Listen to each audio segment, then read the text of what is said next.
Сейчас трудно говорить о том, что нежелание знать осетинский язык, оно превалирует в нашем обществе. Трудно сравнить ситуацию с сегодняшнего дня с ситуацией, например, 80-х годов, даже начала 90-х годов, когда социальный престиж осетинского языка действительно был значительно ниже, чем сейчас.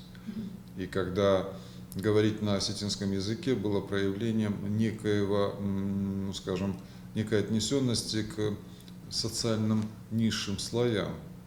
А наоборот, элитарностью считалось говорить на хорошем русском языке, при этом демонстрируя, иногда даже лишенные оснований, незнание осетинского языка. То есть некая социальная маркированность была. Использование и хорошее владение осетинским языком — это было признаком, ну вот если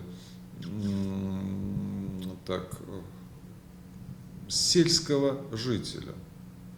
А эрудированный, грамотный человек 20 века, осетин, должен был владеть в первую очередь русским языком.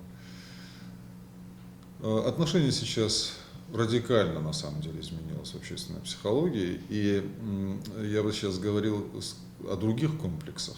Эти комплексы прямо противоположного свойства. Люди, осетины, знающие осетинский язык,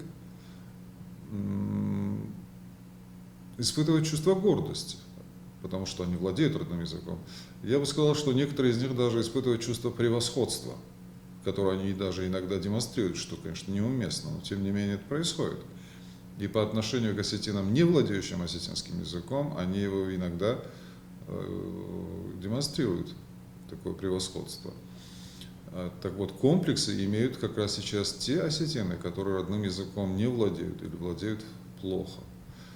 Поэтому ситуацию в общественной психологии, да, надо вот этот тренд поддерживать, надо